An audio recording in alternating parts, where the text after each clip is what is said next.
Happy Valentine's Day, everyone. I figured for this Valentine's Day, I would talk about one of the most romantic Disney movies ever. Beauty and the Beast, specifically the animated movie from 1991, not the live-action remake starring Emma Watson. The original animated one. It's a film I like to watch every Valentine's Day.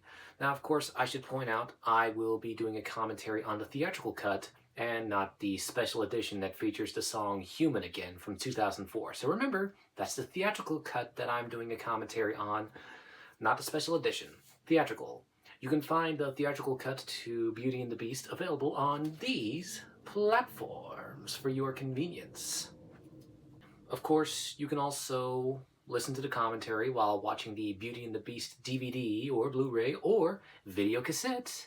But anyway, sit back, relax, and enjoy this Valentine's Day special of Commentary Companions. Boop.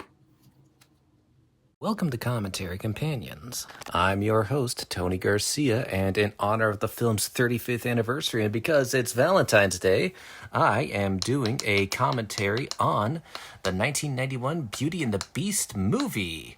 The animated version, not the live-action remake. I still can't believe that this film is now 35 years old.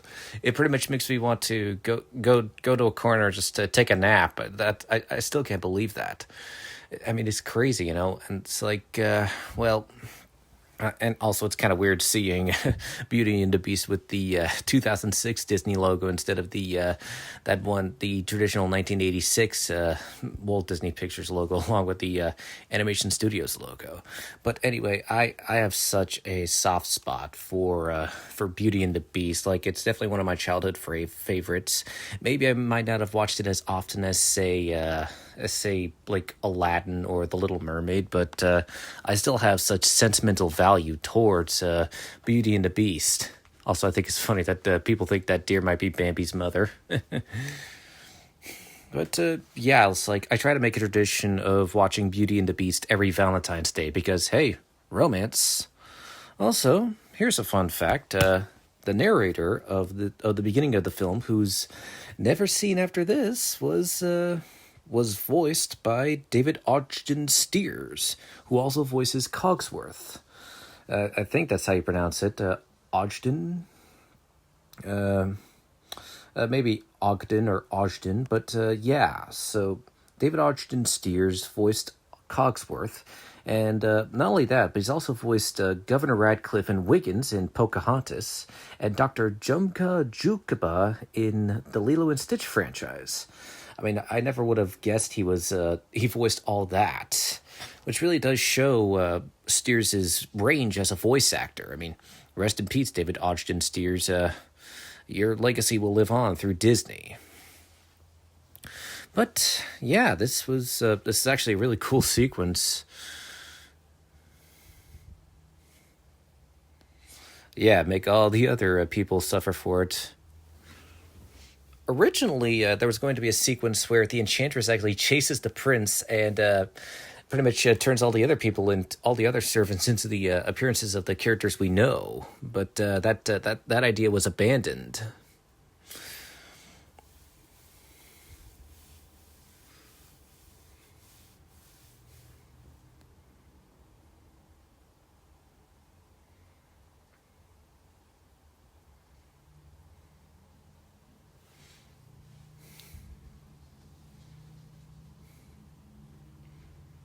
Oh, not forever? And he was supposedly going through puberty as this happened.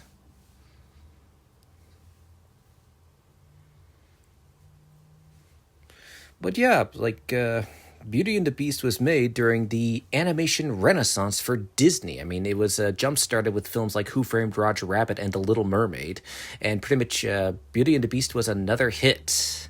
Also, here's a kind of personal anecdote. I remember first listening to this beginning song in a compilation of Disney sing-along songs. Anyone remember that?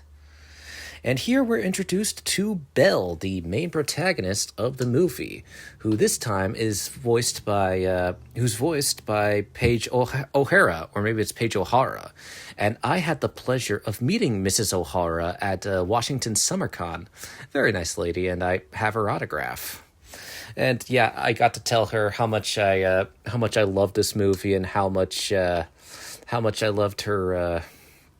How much I it's like how much I often watch I watch Beauty and the Beast on every Valentine's Day, and how I love the special edition. She was very appreciative of it because she really loved how and how much that she loved the she loves that. And she loved that the film pretty much preserved, that the special edition reserved the late Howard Ashman's legacy. Unfortunately, yeah, I'm only doing the theatrical cut as mentioned in the intro, but yeah. Also, I like that in this detail, Belle is the only character who wears blue, and while all the other characters don't wear blue, to really show that she's an outsider. And as I mentioned in Commentary Companions, I mentioned that in Mickey's Christmas Carol, Glenn Keane and Mark Henn animated Belle together. And yes, Mark Henn has animated, not only has he animated Belle, he also animated Ariel, young Simba in The Lion King, and Mulan, while also animating Mickey Mouse in Mickey's Christmas Carol. And that's good range. Sorry, I'm trying my best to not sing along to this song because I have such a soft spot for this movie. And if I recall, before Paige O'Hara was cast as Belle, Jodie Benson, who's best known for voicing Ariel in The Little Mermaid, was considered for the role of, actually auditioned for the role of Belle, but lost out to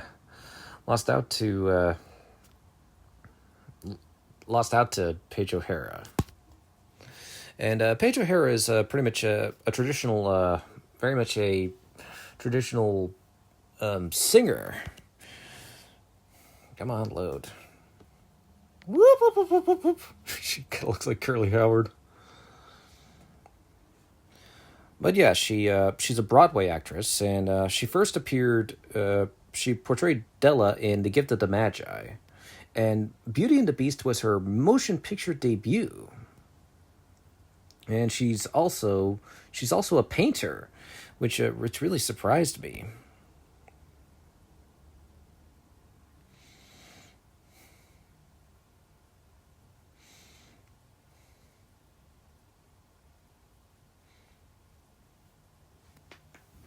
And here we have Gaston and Le Fou. And fun fact, Le Fou is French for the madman. And other roles that Paige O'Hara was known for doing on Broadway were shows like she played Molly Brown in The Unsinkable Molly Brown, and played Ado Annie in Oklahoma. And fun fact, the Bimbettes here are voiced by the late Mary Kay Bergman and voice actress Kath Soucie. Fun fact about Mary Kay Bergman: she voiced many of the female characters on South Park, and was also the original voice of Timmy Turner on Fairly Odd Parents before Tara Strong took over after her death. And she also voiced Daphne Blake in several Scooby-Doo animated movies. Kath Soucie, well, how much can I tell about Kath Soucie? Because, I don't know if I'd be able to do her justice, but her best-known roles were Phil and Lil on Rugrats and Lola Bunny on Space Jam, and she also voiced Cubert Farnsworth on Futurama. But like I said, I'm only scratching the surface on Kath Soucie's filmography, and I don't know if I'd be able to do that filmography justice. Now, Gaston was animated by Andreas Deja.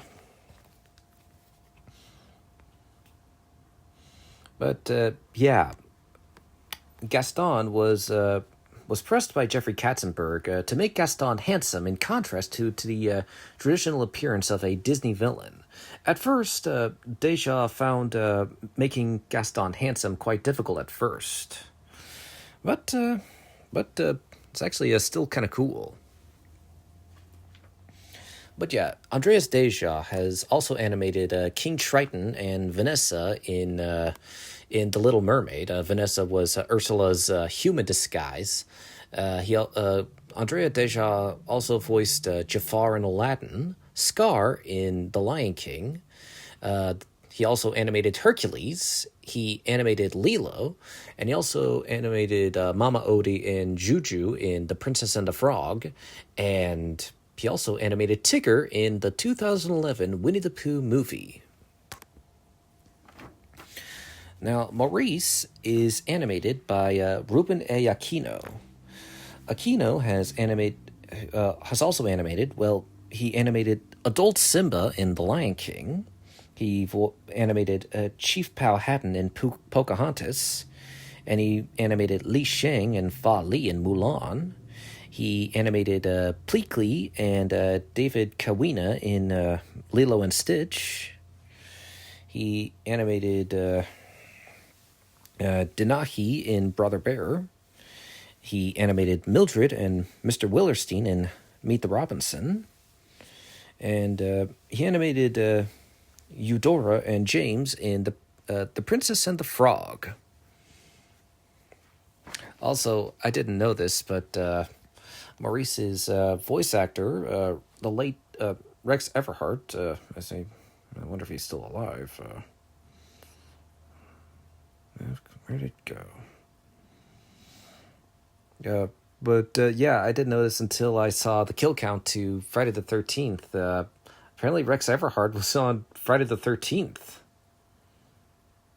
Yeah, he was a truck driver on Friday the 13th, and yep, Rex Everhart passed away in 2000. Well, that's actually a cool invention.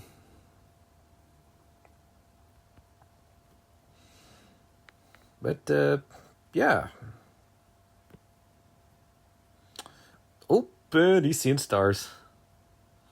But yeah, he also played the desk sergeant in the 1978 Superman movie starring Christopher Reeve, as well as playing the truck driver in Friday the 13th. But yeah, I know him best for voicing Maurice in Beauty and the Beast.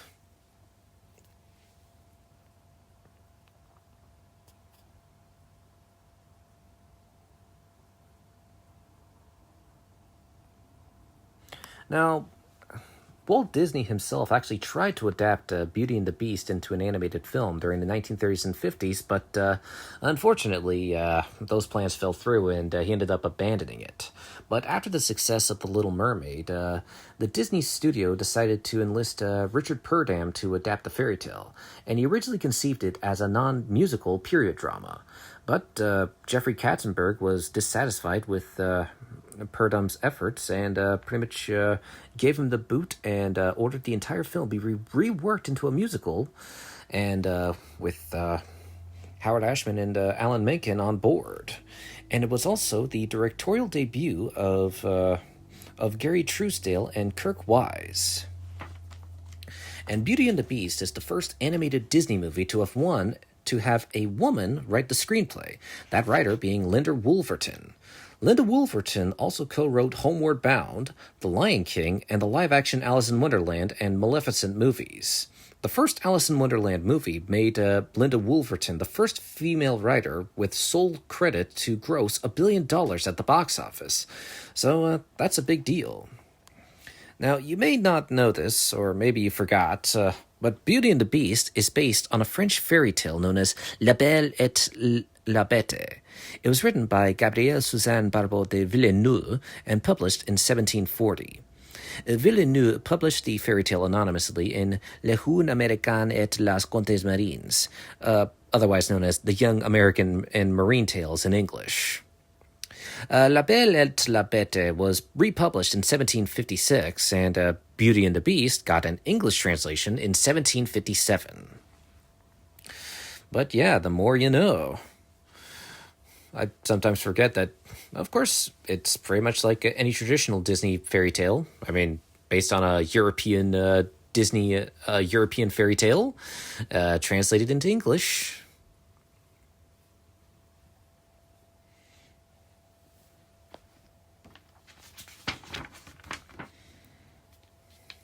But yeah, this was one of the final collaborations between Alan Menken and Howard Ashman, who had collaborated on 7 projects together. Before working on The Little Mermaid, they also wrote a song for Oliver and Company, technically making Oliver and Company their first collaboration with Disney. But yeah, Beauty and the Beast and Aladdin were the last Disney projects that Howard Ashman did before he passed away in 1991. Also, I love how Cogsworth and Lumiere are acting like normal props while whispering to each other. And then they come to life.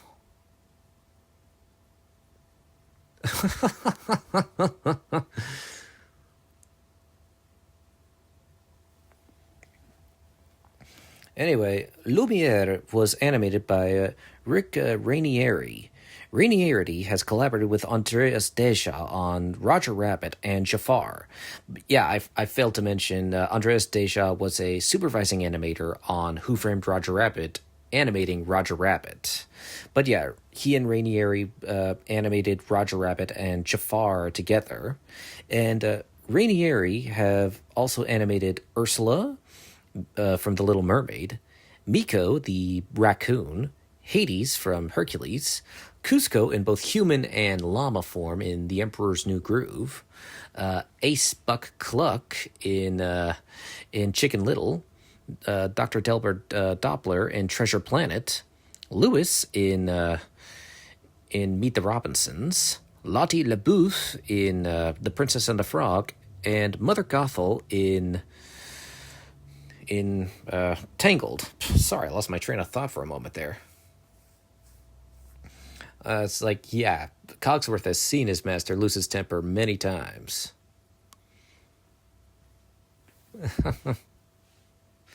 Anyway, Cogsworth was animated by Will Finn. Finn has animated Iago from Aladdin, Laverne from The Hunchback of Notre Dame, and he's worked on Chariots of Fur and Carrot Blanca, 2 Looney Tunes cartoons. And he also directed my least favorite Disney movie, Home on the Range, and he also directed Legends of Oz, Dorothy's Return. Also, perfect timing that I'm mentioning it right as the Beast makes his shadowy entrance. Also, yeah, I love how he's obscured in shadows like something out of a horror film.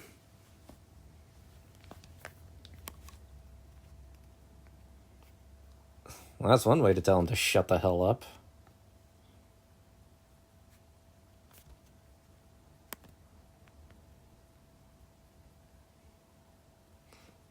That's another way to tell Cogsworth to shut the hell up. Are you a spy? Yeah, maybe next time put a sign that says no trespassing.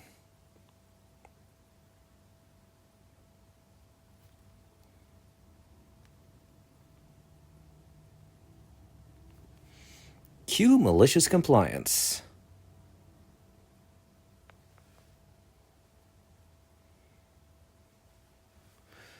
Man, you know, I wouldn't be surprised if modern incels try to pull this kind of crap. Also, I think I'm gonna be realistic here. Well, try not to celebrate early, Gaston.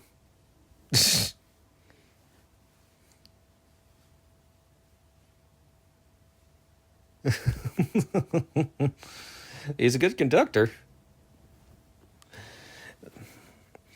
But, yeah, I think I'm going to be realistic here. Even if Gaston had succeeded in actually getting Belle, he most likely would have cheated on her with the Bimbettes.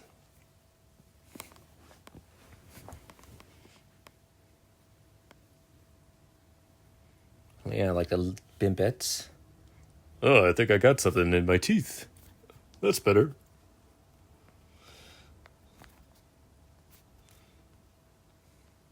But yeah, Gaston is voiced by Richard White.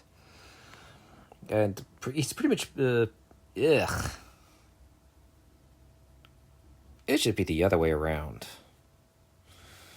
But, yeah, before he voiced Gaston, he was in the anthology series Great Performances, which was dedicated to performing arts, and he portrayed Gaylord Ravenel in The New Moon and Robert Mission in Showboat. But yeah, he's also done theater work for The Most Happy Fella in 1979, and was also in the 1987 Annie Get Your Gun regional play. And he also played The Phantom of the Opera in 1991. And was also Dr. Henry Jekyll in the 1998 play to Dr. Jekyll and Mr. Hyde. And in 2013, Richard White also played Ebenezer Scrooge in a 2013 musical production of A Christmas Carol. Buck, buck, the coast is clear, buck, buck.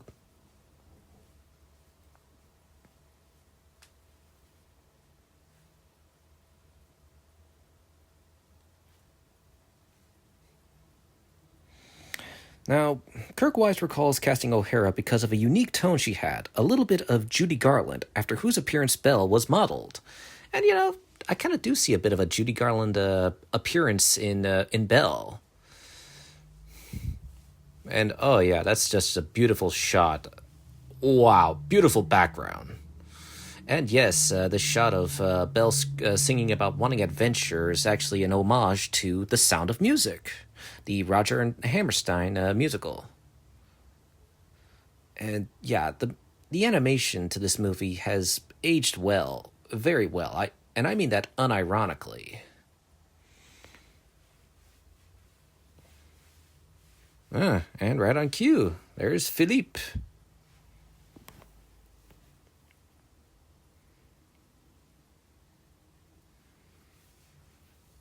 Yep, give Belle credit for jumping to conclusions. The castle itself would make a great location for the Haunted Mansion at Disneyland or Disney World.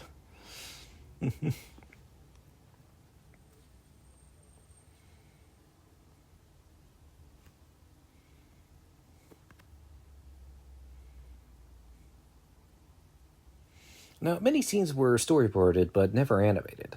These include a scene where Gaston visits the asylum and a scene where the Beast is seen dragging the carcass of an animal he killed. Both were considered too gruesome for this movie and the ideas were dropped.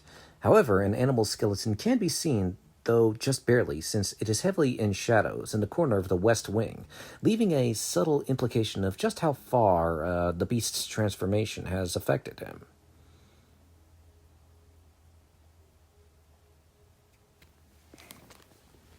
Now, Mrs. Potts and Chip were animated by Dave Pruxma.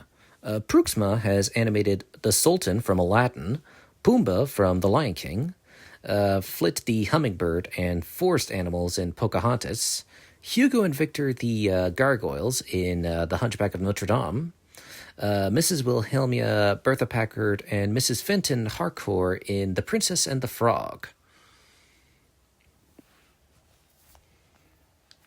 Now, don't jump to conclusions just yet. When Paige O'Hara was auditioning for the role of Belle, a bit of her hair flew in her face and she tucked it back. The animators liked this so much that they put that mannerism in the movie.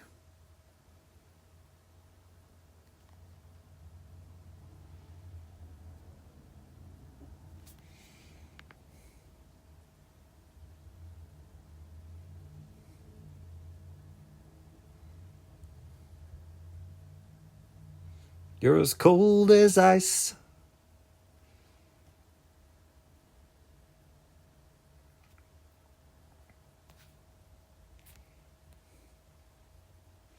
Now, the Beast is voiced by Robbie Benson. Robbie Benson's voice was altered by blending it with the recorded growls, roars, and snarls of real lions and panthers. This hybrid technique made the voice virtually unrecognizable and helped create a deep, monstrous sound. And Yeah, I have to give. I respect the sound effects crew for really finding a way to make Robbie Benson sound so unrecognizable that I thought that the Beast and was voiced by two different people, which is really great. And I love how he's obscured in shadows.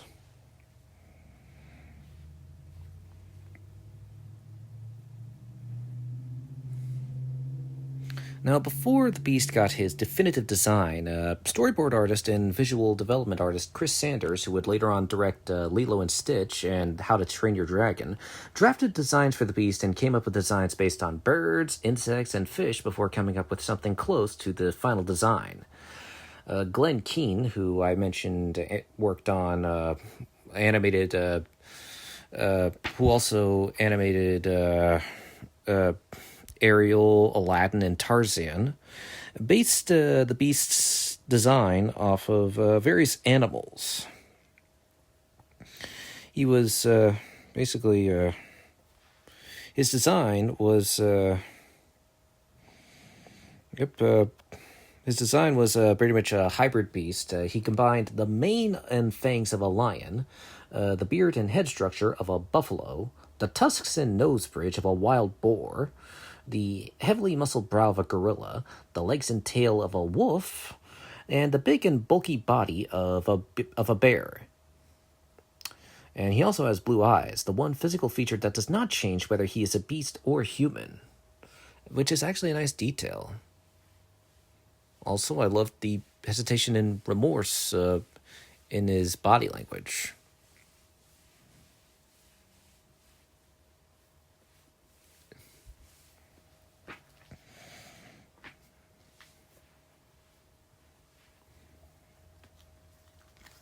Also, many of the statues in the background are actually all based on the rejected designs of the Beast.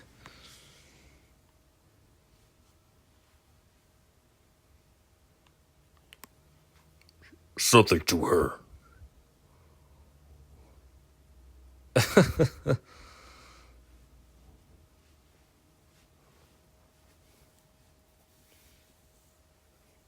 It's my man cave.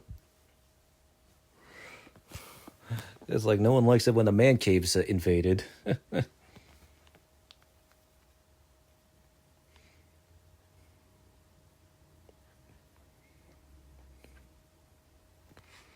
He could have said, how would you like to join me for dinner? I would like to invite you. That probably would have been a lot more gentle and gentleman-like. But then again, Beast's social skills are quite inept. Then again, he has been in isolation for 10 years.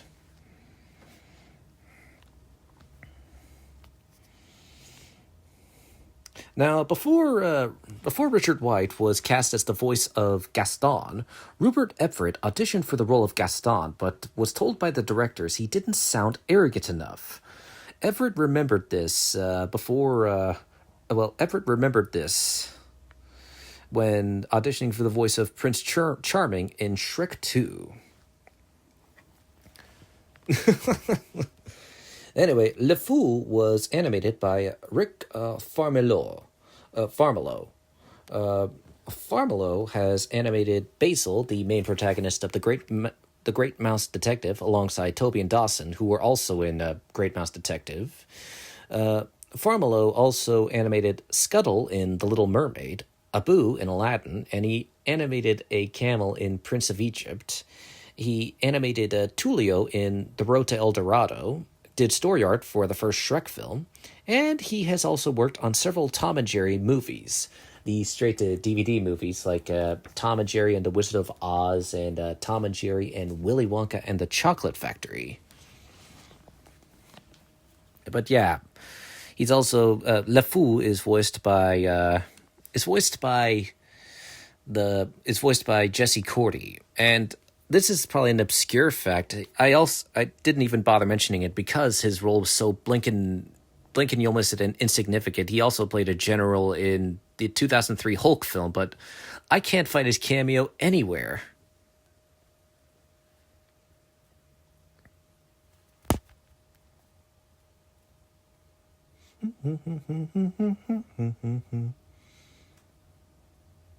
For the song Gaston, Howard Ashman had written more lyrics than were required, so some lyrics had to be cut for the final version in the movie. The cut lyrics were later reinstated for the version performed in the Broadway musical, as well as the remake. And, of course, you may or may not know this. Before he was Wolverine, Hugh Jackman played Gaston in the Australian musical the Australian version of Beauty and the Beast on Broadway. But yeah, Hugh Jackman certainly suits the role of Gaston for a Broadway play. And don't forget, Hugh Jackman's a good singer. Yeah, just don't pause this movie, you know. Yeah.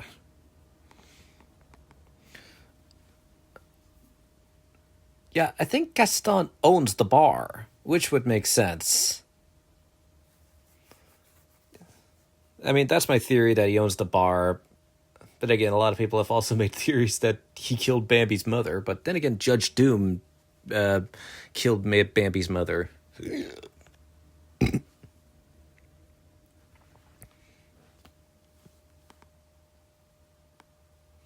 Now, the first stained glass window seen in the prologue has the Latin phrase vincit qui se vincit, which means in a subtle prefiguring of the arc of the whole story, he conquers who conquers himself.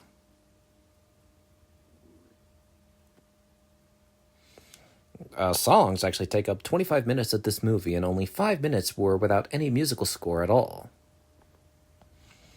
Also, Beauty and the Beast is notable for being the first Disney film to actually have animators pretty much personally supervise the characters, and it consisted of 600 animators. This movie used 1,295 painted backgrounds and 120,000 drawings. But yeah, not only does Le Fou mean madman in the French, it also means the idiot, the fool, or the insane.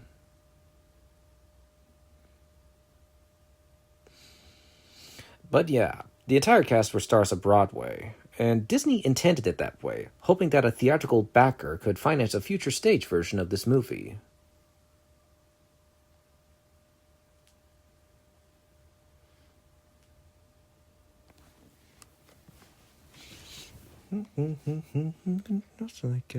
Oh yeah, he does take cheap shots.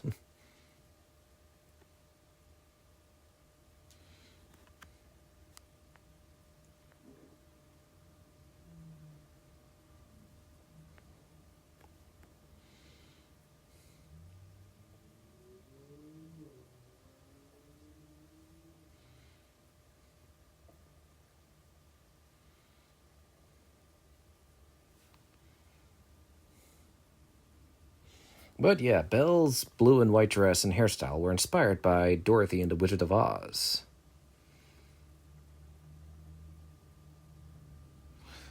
But yeah, originally this movie was going to be more faithful to the original French fairy tale, which featured a darker and more sinister theme. However, when Menken and Ashman joined the production, this idea was dropped. And, well, Mrs. Potts is voiced by Dame Angela Lansbury, who recorded her lines during breaks of Murder, She Wrote.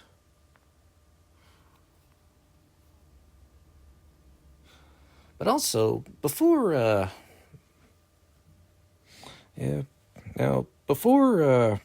Gary Truesdale and Kirk Wise were hired as directors of Beauty and the Beast, well, Richard Williams was actually offered the chance to direct Beauty and the Beast after the success of Who Framed Roger Rabbit, but Richard Williams turned down that chance because he wanted to focus on his personal passion project, The Thief and the Cobbler, an animated movie that he had been working on since 1964.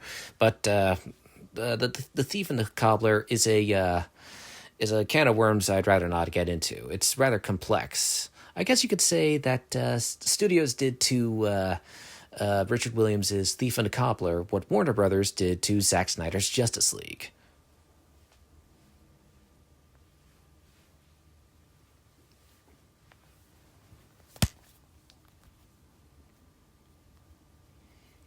Yeah. I may be going feral, but I'm not a fool.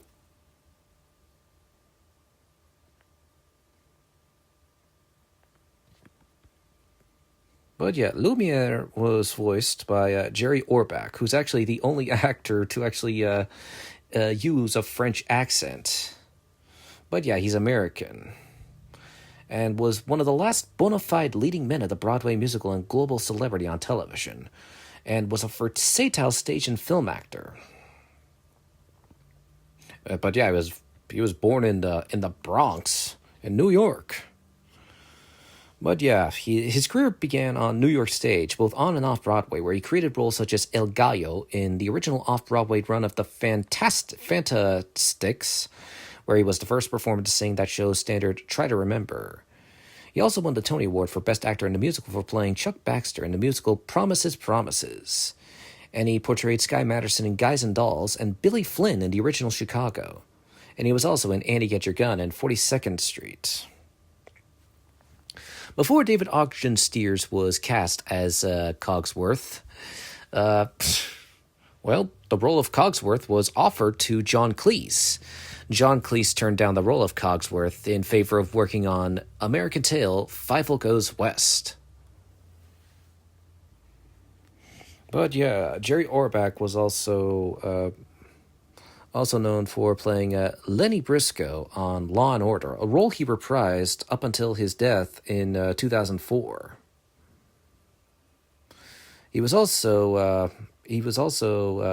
also played the protective father in Dirty Dancing. Yeah, that's I would never guess Jerry Orbach was in Dirty Dancing. That's a surprise to be sure, but a welcome one.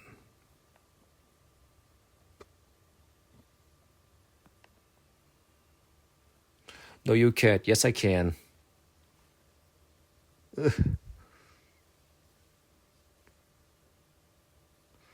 Yeah, we'll see about that. Okay, so I know I don't want to. I know I shouldn't be mentioning the remake, but I actually do like in the remake. He says, "Go ahead and starve. Be my guest." I mean, I think that's kind of funny.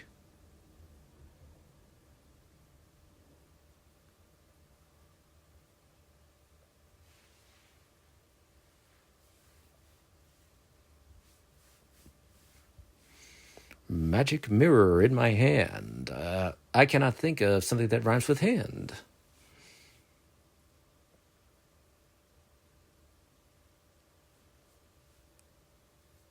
And I don't blame Belle for thinking that.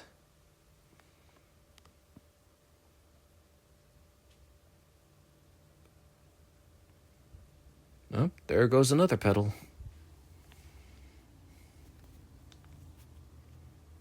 And I really like the torment in his voice.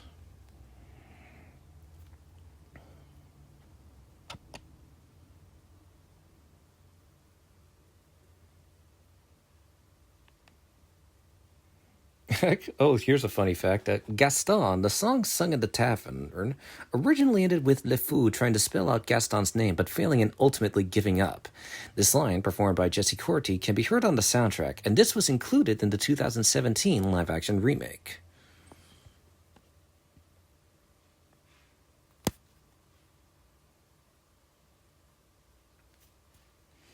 But yeah, Chip is voiced by Bradley Pierce, who also played Peter in Jumanji, and he was also the voice of Tails in Sonic the Hedgehog.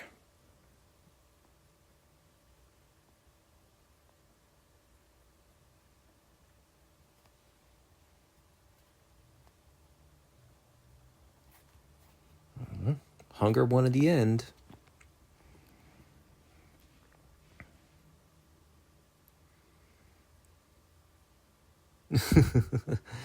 Yeah, it'd be so funny if Belle found wax residue on her fingers. Yeah, but Belle's love of reading is meant to be a sign of great intelligence, a trait that had previously not been shown in a Disney princess. It is also a subtle hint to the movie's message. Don't judge a book by its cover. Also, Belle is the first brown-haired Disney princess.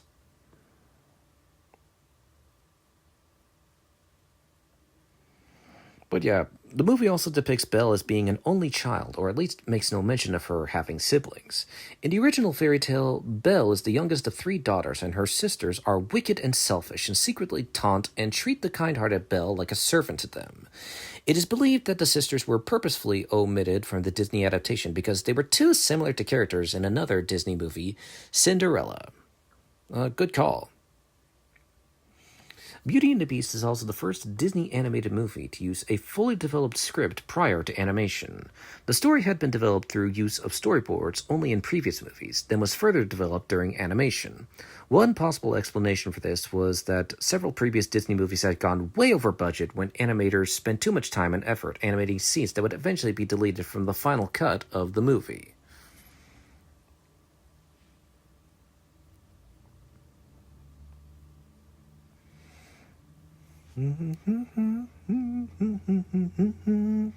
You'll be our guest. The song Be Our Guest was originally supposed to be sung to Maurice instead of Belle, but Bruce Woodside pointed out that the song was in the wrong place because Maurice was not the focus of the story, and it made no sense to waste such a wonderful song on a secondary character. And, well, I think that was a very smart decision.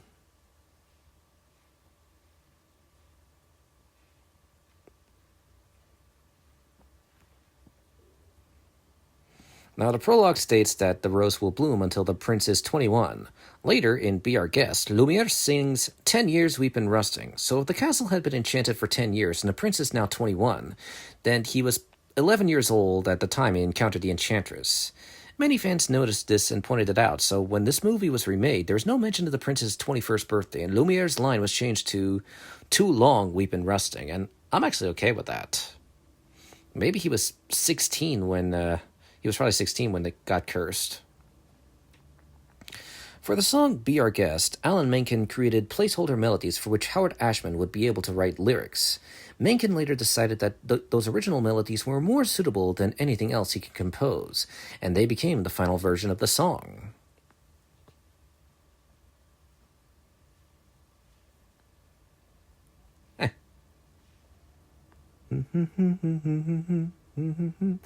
Dame Julie Andrews was considered for the role of Mrs. Potts prior to it being given to Dame Angela Lansbury. This was the third Disney role for which both women were considered. Lansbury was considered for the title role in Mary Poppins before Andrews was cast, and Andrews was considered for Miss Eglantine Price in Bedknobs and Broomsticks before Lansbury was cast. But yeah, I think there's no one else I can imagine as Mrs. Potts other than Dame Angela Lansbury, but Emma Thompson's a good close second.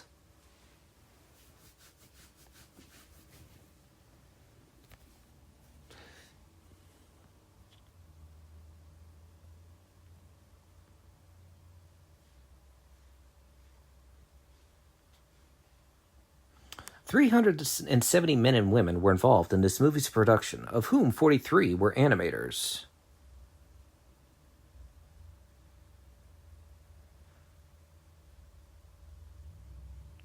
And the reason that Jodie Benson didn't get the role of Belle was because Disney decided that Belle needed a more European-sounding voice. Howard Ashman remembered working with Paige O'Hara and suggested she try out for the part. The number of magical objects in the Beast's castle would suggest that this castle had employed a ridiculously large staff. While some of the objects were once human, Mrs. Potts, Lumiere, Cogsworth, most of them appear to be regular objects that became enchanted with independent motion and personalities because they have no faces, such as dishes, mugs, chairs.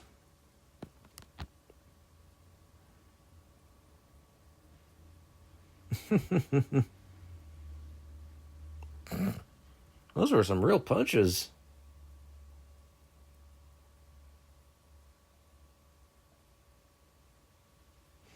Now, Sherry Stoner, who was also the live-action model for Ariel, was also the live-action model for Belle. Of course, I'll always know Sherry Stoner best for voicing Slappy the Squirrel on Animaniacs.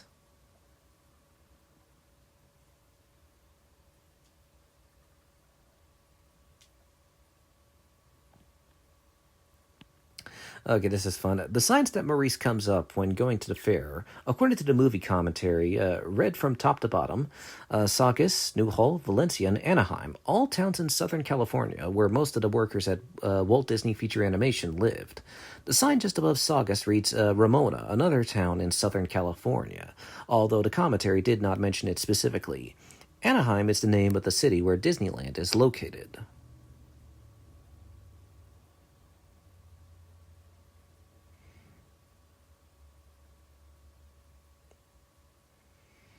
Now, Linda Wolverton drew her inspiration for the screenplay not from Jean Cocteau's Beauty and the Beast from 1946, but from Little Women from 1933, admitting that there's a lot of Katharine Hepburn in the characterization of Belle.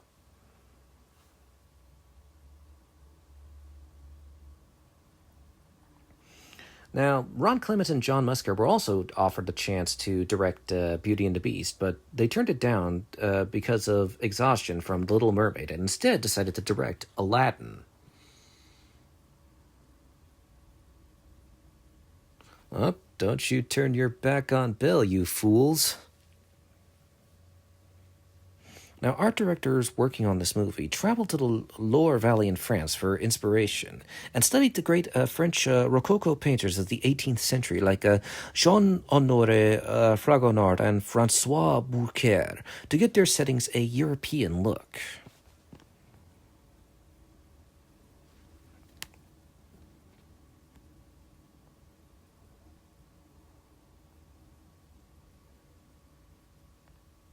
Now, Belle's movements maintain an air of elegance. Uh-oh, she just entered the man cave. But anyway, Belle's movements maintain an air of elegance. This was at the behest of the story writers and producers of this movie, where they studied the movements of ballerinas during the course of Belle's development. Like ballerinas, Belle walks diligently and swiftly on her toes no matter what type of shoes she is wearing or where she is located.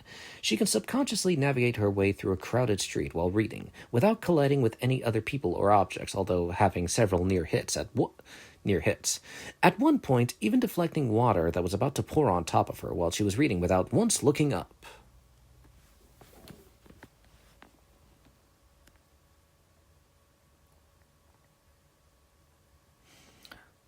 Now, every line from the title song has exactly 5 syllables.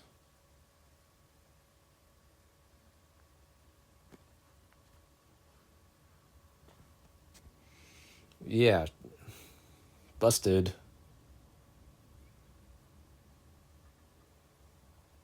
He's got a face that says, Do you mind?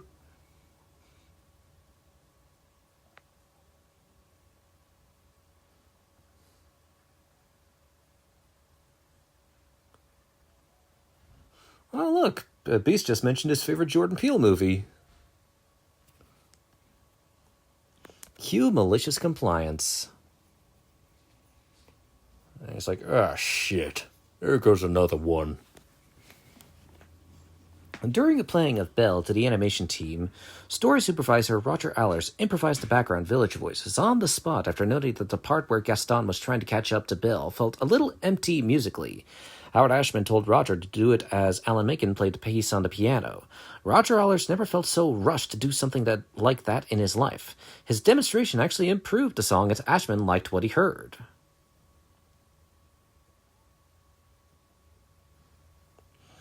Caricatures of Gary Truesdale and Kirk Wise can be seen in the scene where Belle is given the book as a gift. As she is leaving the store, 3 men are seen pretending to not look through the window. Then they sing, "Look, there she goes, the girl who's so peculiar. I wonder if she's feeling well." They are the 2 men on the outside of the large blonde man.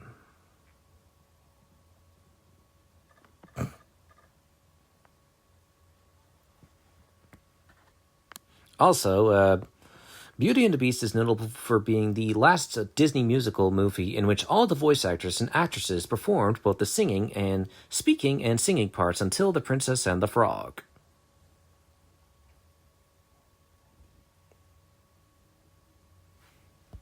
Uh-oh. Looks like horses and lady are on the menu tonight.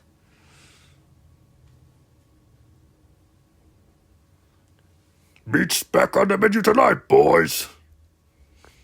Or not.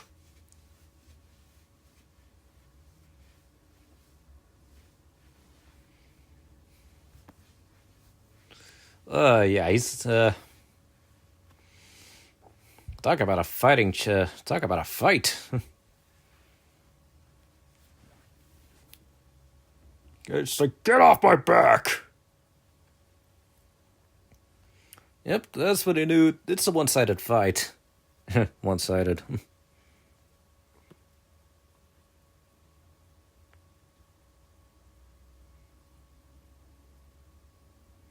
Howard Ashman wanted to have a scene in which the young prince is first transformed into the beast. He considered it to be emotional and tragic. However, an argument erupted when directors Gary Truesdale and Kirk Wise, who couldn't shake visions of Butch Patrick and the Munsters, called the idea a cheap shot and considered it to be too ridiculous to take seriously. Ultimately, it was decided to open this movie with the stained glass windows as mirror to the opening swordbook of previous Disney movies. The transformation was not shown until the direct-to-video sequel Beauty and the Beast: The Enchanted Christmas, and it was also seen in the 2017 live-action remake.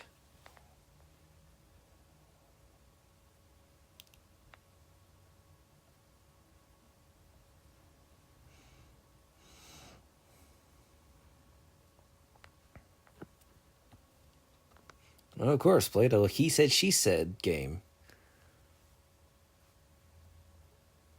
It's like she's got him beat in this argument.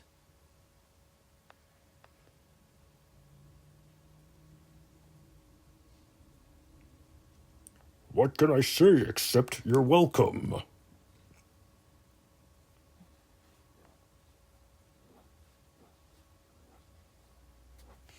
And here we have the head asylum caretaker is voiced by the late Tony Jay.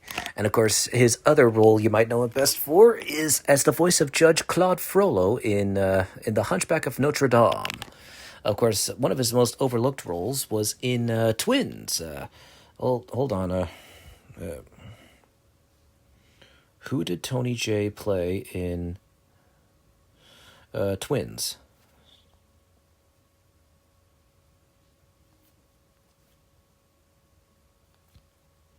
And he also voiced Shere Khan in Tailspin and The Jungle Book 2.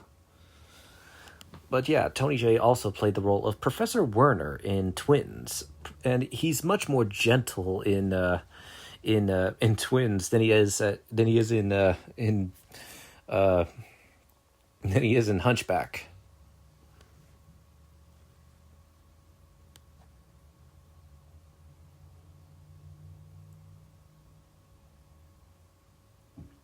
According to producer Don Hahn, the audition song for the character of Le Fou was Take Me Out to the Ball Game, which was similar in composition to Gaston.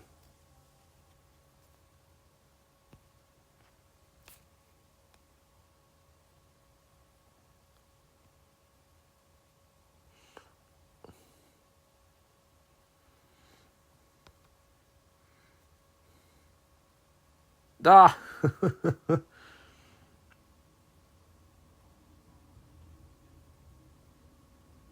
But yeah, all of the dialogue spoken by Tony Jay heard in this movie was recorded during his audition.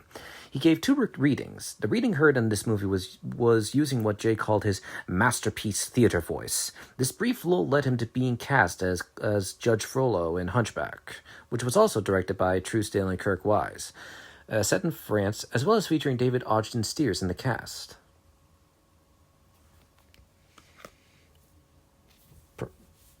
Oh yeah, that line was actually improvised by David Ogden Stiers. But yeah, before Stiers was cast, Sir Patrick Stewart and Sir Ian McKellen were also considered for the role of Cogsworth.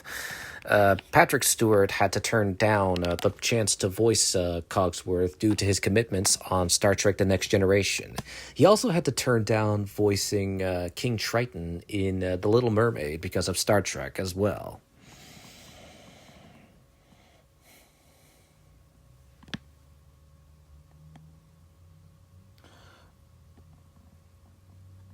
But yeah, before Richard White was cast as Gaston, Donny Osmond and Patrick Swayze were also considered for the role of Gaston.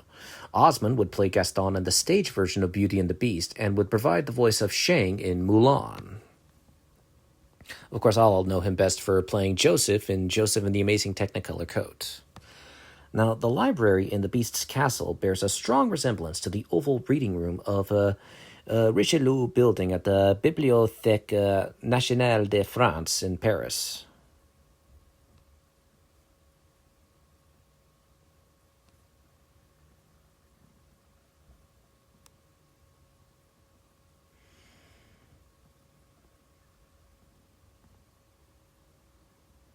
I think that might be oatmeal. But yeah, this is Disney's 30th animated feature film.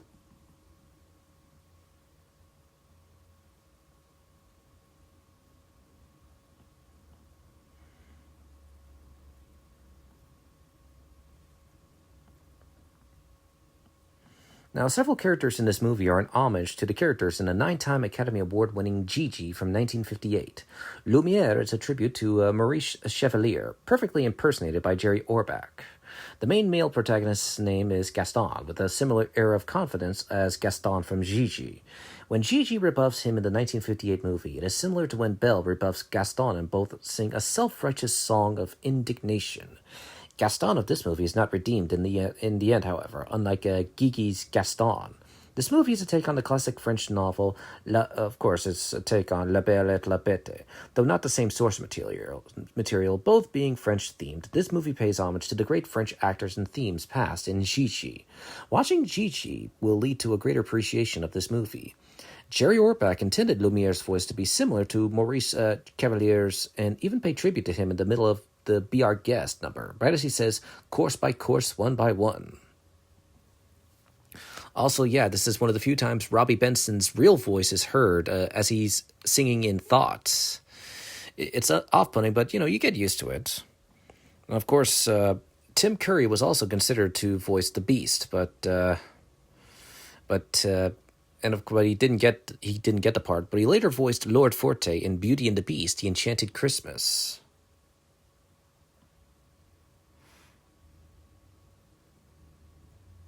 Now, Rob Minkoff was approached to be the director, but the studio turned him down because he wanted complete creative control. Of course, Minkoff would later on direct The Lion King.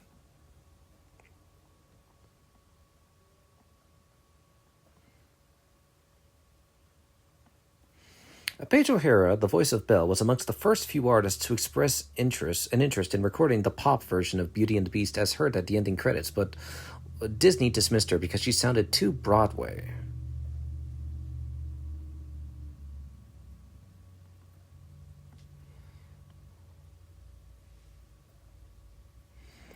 And of course, there's a sequence in the special edition in which they sing the abandoned song "Human Again." It's kind of weird not seeing it without it. I much prefer that version, but of course, yeah, I'm doing a commentary in the theatrical cut. It's a little off-putting, but it is what it is.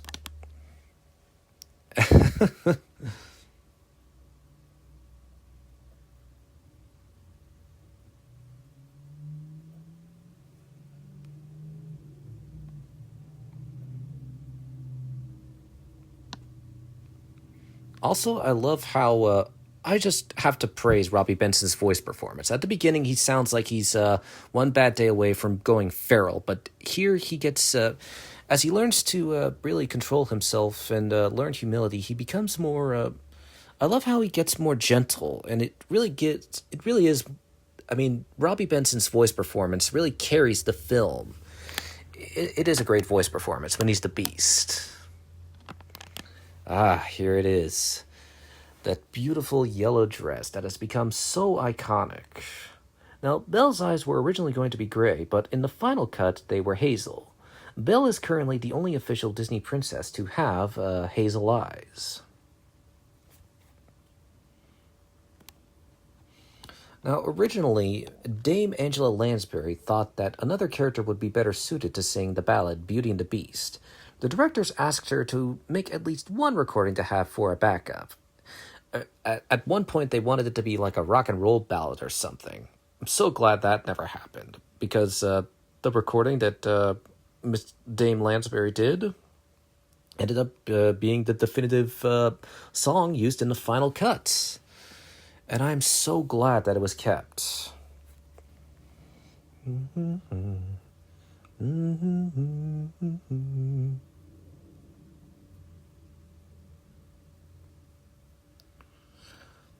Yep, now Beauty and the Beast was the second to use computer animation and production systems, which enabled seamless blending of traditional and computer animation, particularly during its ballroom scene. And yeah, it's pretty much the definitive part of this movie. And this particular part where we see the Beast and Belle dancing in the ballroom was animated by James Baxter, who I've mentioned before, working on Prince of Egypt and so many other things. And like my God, 35 years later, this still holds up. It's so beautiful. I'm getting emotional just looking at it. And yeah, it is. This definitely does define the film for the better. And I think it did help contribute to Beauty and the Beast being nominated for Best Picture. Yeah, I mean, this was an honor that had never been done before.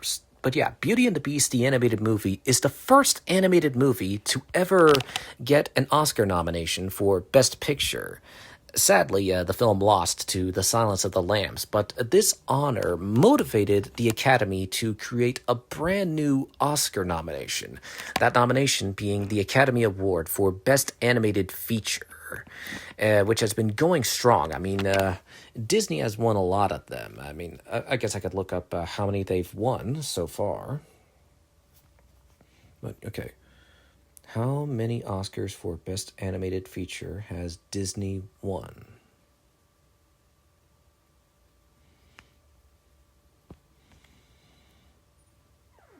Okay, so far they have won 15 out of the 21 total awards given.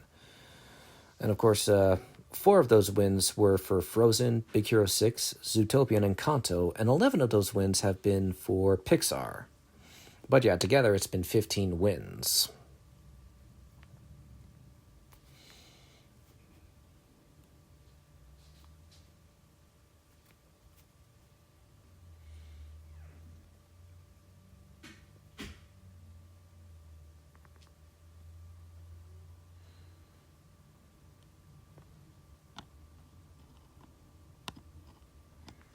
Now, the original version of the French fairy tale of Beauty and the Beast, the prince was not turned into a beast for being selfish and unloving, but because he refused to marry his evil fairy godmother. Likewise, Beauty's challenge in understanding the beast was not his volatile temperament, but his stupidity, for in beast form he could not express himself intelligently.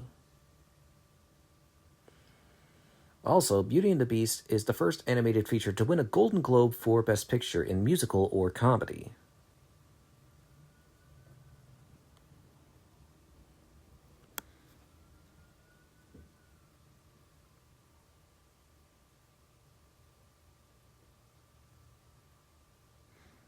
Also, it is confirmed the Beast's real name is Adam. Kind of wish he had said his name in the movie. That would have been much more convenient. Also, in the Mandarin dub of Beauty and the Beast released in China, Jackie Chan performed the voice acting and singing for the Beast in Mandarin. Now, many paintings on the walls of the castle are undetailed versions of the famous paintings by such artists as Van Rijn, Rembrandt, and Francisco de Goya.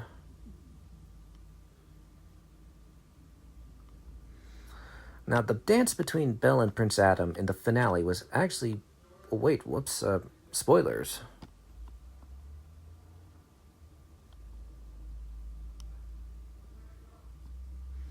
Now, Chip originally had only one line, prepare to die, but the producers liked Bradley Pierce's voice so much that extra dialogue and business was written and storyboarded for the character.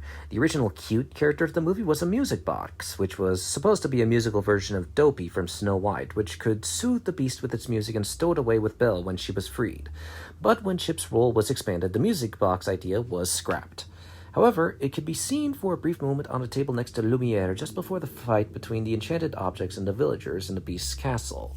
Another unintentional spoiler. And LeFou probably has hypothermia.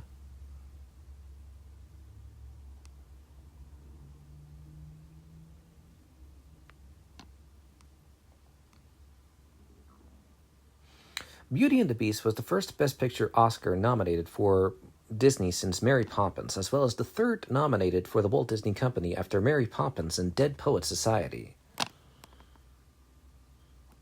Who can say he has been changed for the better?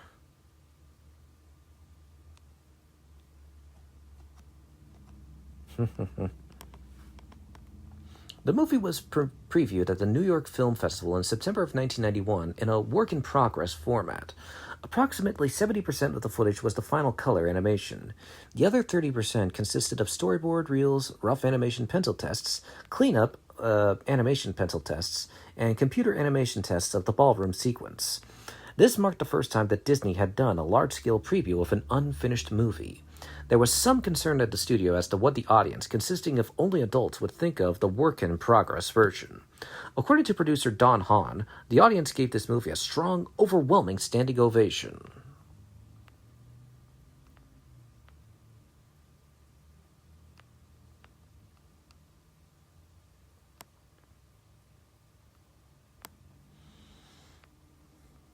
Now, Gaston and LeFou were drawn to resemble their respective voice actors Richard White and Jesse Corti.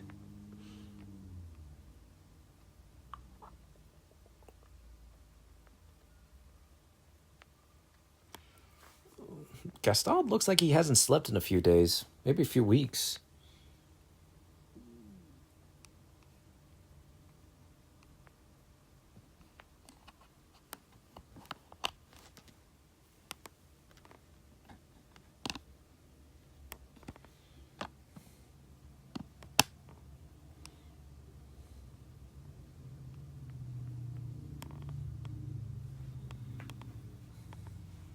Oh, bad timing.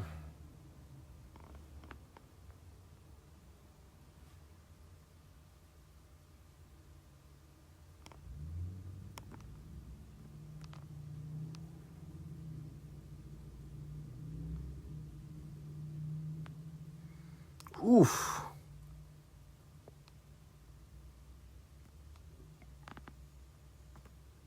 And this is what we call fear-mongering.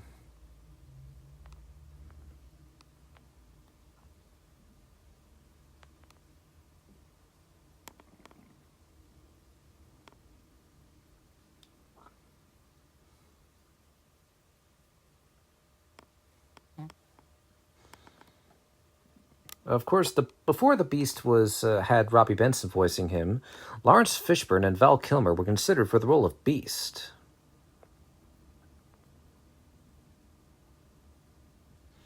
Of course, speaking of the Beast, Howard Ashman had written 2 songs for Beast to develop his character more, but those ideas were scrapped.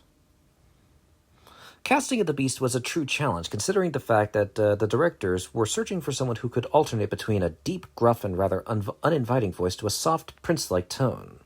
When Robbie Benson surprisingly auditioned for the role, the casting directors were shocked and pleased and immediately cast him. Critics claim Benson did the role so well that they couldn't even tell it was him. I have to agree. Now, Gaston's unrequited love for Belle in the film was intended as a satire of love at first sight. As Gaston explains to his sidekick, Gaston fell for her during their first chance encounter. His love is based purely on his admiration of her unique appearance and does not take into account that they have no shared interests or personality traits.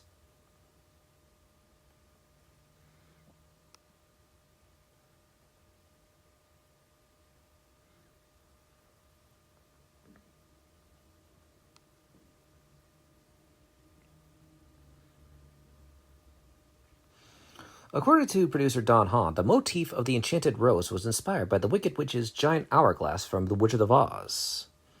Also, Beauty and the Beast is the 4th Disney film set in France, the first 3 being Cinderella, Sleeping Beauty, and the Aristocats.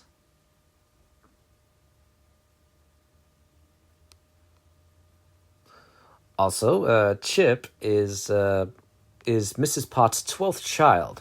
You heard me correctly, 12th.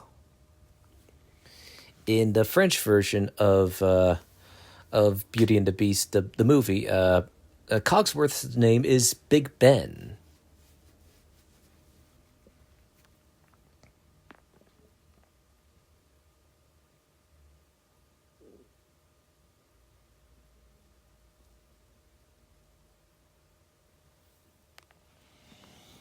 Belle is also the only Disney princess who doesn't wear her signature dress for a huge chunk of the film. She only wears her yellow gown during the tale as old as time and the end of the film. Otherwise, she spends the vast majority of the film in her blue and white dress. The Beast is the first male protagonist to not save his female counterpart near the movie's climax. He does, however, save Belle from a vicious wolf attack roughly at the movie's turning point. Also, Regis Philbin auditioned for the role of Beast as well.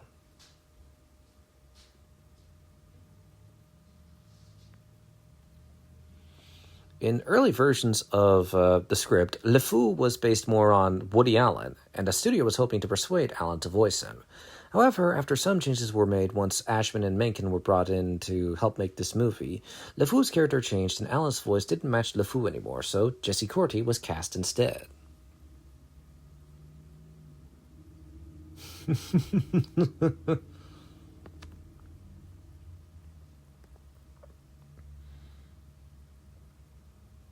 According to producer Don Hahn and the directors, Beast's rage over Belle's intrusion in the West Wing came from the shame he felt over Belle entering his hidden space and seeing for herself just how animal-like he had become, as opposed to the popular perception of Beast fearing that Belle would harm the Rose. He didn't want Belle to see this not because he was afraid she was going to wreck the Rose, but because he was a little ashamed of it.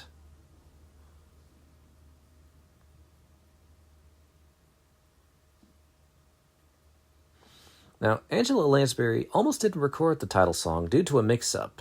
In order to prepare to record her vocal for the movie, she was sent a rehearsal tape. Instead of getting a copy of the movie ballad, Angela was accidentally sent a copy of the pop version of the title song. Once the mix-up was fixed, Angela agreed to sing. She recorded the song in her first take, which was used in the movie.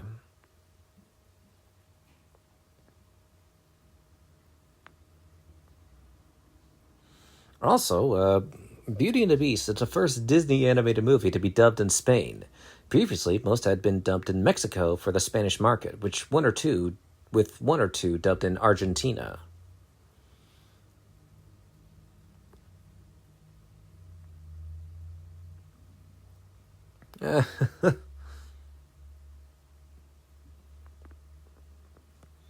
Now, Maurice was originally going to have a song called The Invention Convention. However, this scene was storyboarded but not animated due to time constraints.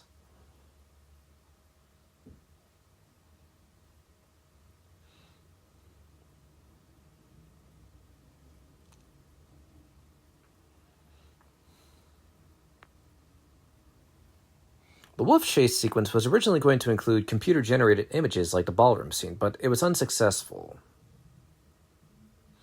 Also, interestingly, the voices of Lumiere and Cogsworth and the Wardrobe, who was voiced by Joanne Worley, all made guest appearances on Murder, She Wrote, having collaborated with Dame Angela Lansbury before.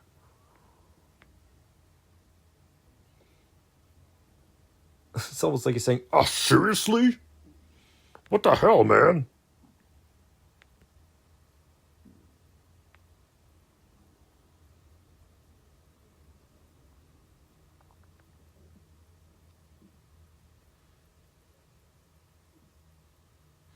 Of course, David Bowie was also considered for the voice of Gaston as well.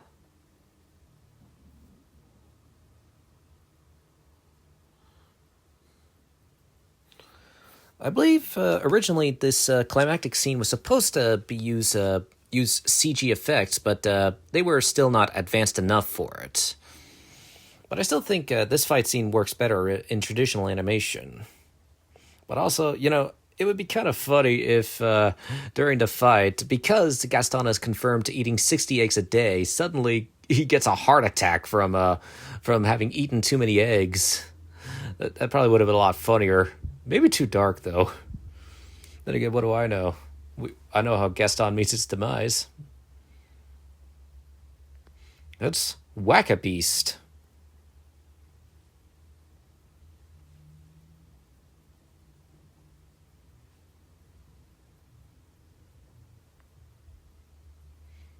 Bitch, please.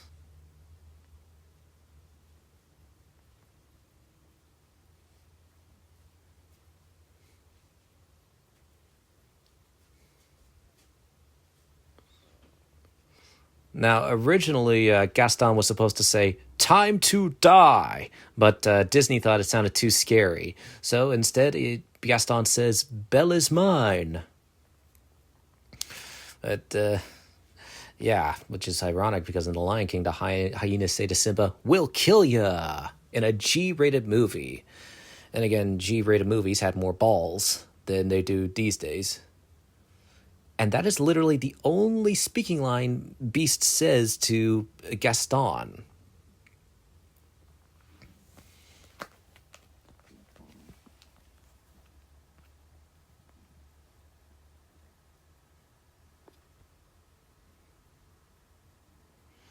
Beast is one of Disney's most unpredictable characters because at first glance he's a fierce monster, but behind the intimidating face is a loving heart, which he displays towards Belle at the end of this movie. Because the viewers of this movie grew more attached to the character's beastly form, most merchandising featuring the Beast tries to aim for the use of this form, not his human form. This is also why Beast's human form rarely ever appears as a meet and greet character at the Disney parks, as most patrons prefer to interact with the Beast. Also, I just found out Joe Pesci was considered for the role of Cogsworth, and Dan Castellaneta was considered for the role of Lumiere. Also, to confirm that that Gaston would not be coming back, they put little skulls on his eye pupils to really show he was going to be a goner. Phil Collins was also considered for the voice of Cogsworth, but was unavailable due to recording We Can't Dance with Genesis. And Dudley Moore was considered for the voice of Lumiere, and Bob Hoskins was considered for the voice of Maurice.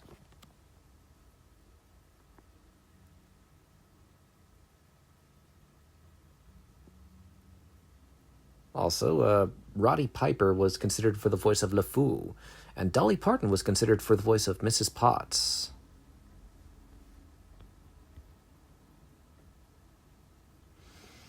Now, Paige O'Hara sobbed real tears while recording Belle's Mourning of Beast. Her performance was so intense that the directors of the film asked her if she was okay, upon which O'Hara immediately dropped out of character and said, "Acting."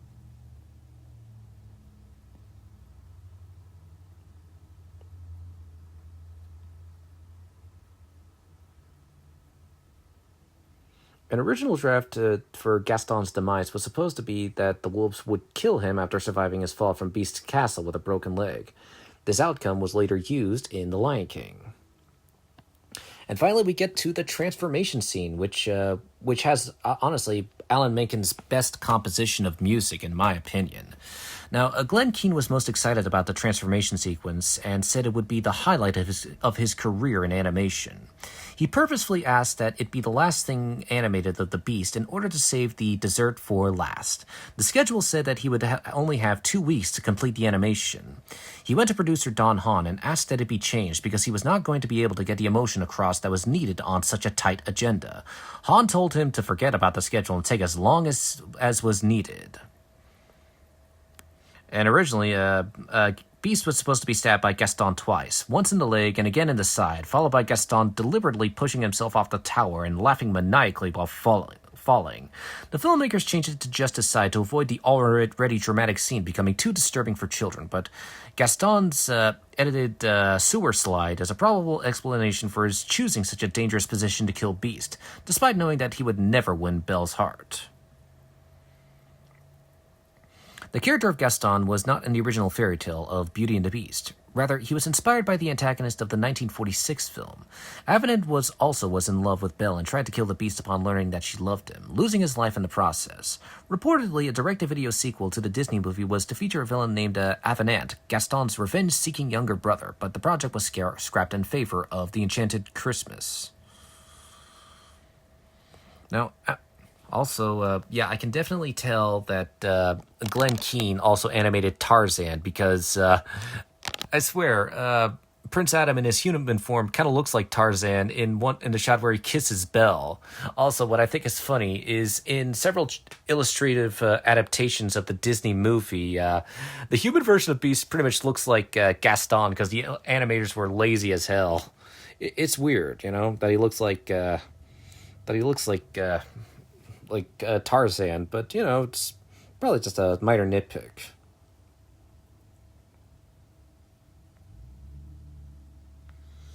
Also, what's interesting is that Chip's human form is based on Christopher Robin, because they both have the same hairstyle, shirt, shorts, and shoes. Now, Alan Menken composed 2 different musical scores for the Beast's death scene. The original, which is part of the transformation piece on the original motion picture soundtrack, was considered too happy for the feeling needed, so Menken changed it to the version now heard in the movie.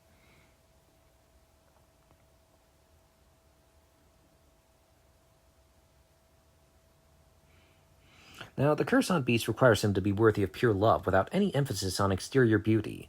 In essence, the rose is the one living gatekeeper of this curse. When Belle accidentally comes across the torn portrait of Prince Adam, she tries to put it together to be able to figure out the face painted, but is distracted by the suddenly brighter light of the rose, which is to make sure she doesn't figure out the Beast's true identity.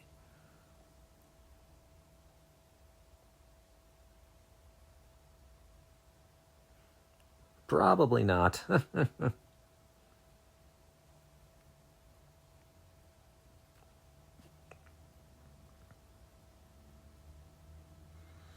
Of course, fun fact, Brooke Shields, Leah Thompson, and Lori Loughlin were considered for the voice of Belle. And Belle was the first song written for the film. But yeah, I just love this ending glass of the film. It's so beautifully made. Also, I think Chip kind of gets the last speaking line. But yeah, it's also, Beauty and the Beast is also notable for being the first time in which a pop version of the main song pretty much was introduced in the credits. But, and yeah, even Celine Dion was totally unsure whether she wanted to sing the pop version, but she was convinced to do it. And, she and Peeble Bryson sang it beautifully. But yeah, Beauty and the Beast, 35 years later. Yeah, it's starting to show its age with some of the animation, but for the most part, the film still holds up. It's best music, beautiful animation, and good voice acting, and a very good. It's very much one of the best modern fairy tales, with a Disney prince who is fully developed. I think that Beast, or should I say, Prince Adam and Aladdin are the best fully developed Disney princes of the Disney fairy tales. I think Adam and Aladdin are my personal favorite Disney princes because of how well developed they are. I will say that I think, both are great. I do think it'd be funny. I can imagine Prince Adam and Emperor Cusco would not get along at first until both of them learned humility. But anyway, my point, Beauty and the Beast is definitely one of the best Disney animated movies of all time. And I am so happy to have gotten an opportunity to talk about this film on Valentine's Day. Anyway, I hope you enjoyed my commentary on one of the best Disney animated movies ever that can never be replicated, no matter how much money it makes. But anyway, thanks for listening to my commentary on Beauty and the Beast. Be sure to like and subscribe. Don't have a good day. Have a great day, and happy Valentine's Day.